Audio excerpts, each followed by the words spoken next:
একটা মেয়ে যার মা তাকে ফেলে চলে গেছে অন্য মানুষের হাত ধরে, যার বাবা নতুন সংসার সাজিয়েছে কিন্তু নিজের মেয়ের জন্য রাখেনি একটুকু জায়গাও। ভাঙা ঘরে, ভাঙা চৌকিতে, না খেয়ে কাটানো রাতের মাঝেও সে স্বপ্ন দেখে মানুষ হওয়া। এসএসসি পাশ করেছে চোখের জল আর অভাবকে সঙ্গী করে, কিন্তু আজ টাকার অভাবে থেমে যাচ্ছে তার শিক্ষা জীবন।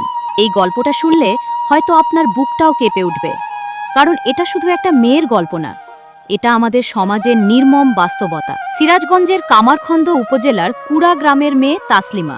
ছোটবেলায় মা চলে যান অন্য একজনের সাথে, বাবাও নতুন সংসার নিয়ে ব্যস্ত হয়ে পড়েন, আর সেই থেকেই শুরু হয় তাসলিমার জীবনযুদ্ধ।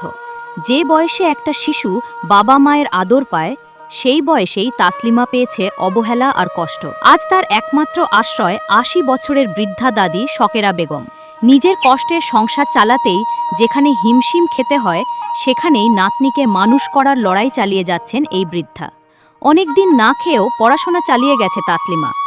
ভাঙা ঘর, নেই ভালো পোশাক, নেই পড়ার যার টেবিল, যে চৌকিতে ঘুমায় সেটাও ভাঙা, তবুও স্বপ্ন দেখা থামায়নি মেয়েটা।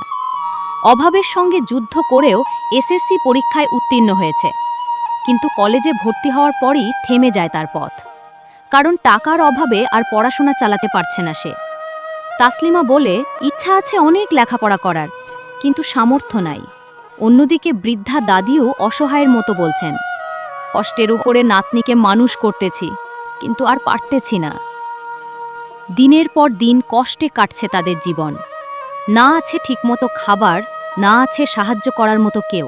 তবুও এই দাদি আর নাতনির চোখে এখনো বেঁচে আছে ছোট্ট একটা স্বপ্ন। যদি কোনো হৃদয়বান মানুষ সাহায্যের হাত বাড়িয়ে দেয়, তাহলে হয়তো আবার বই হাতে স্কুল কলেজে ফিরতে পারবে তাসলিমা।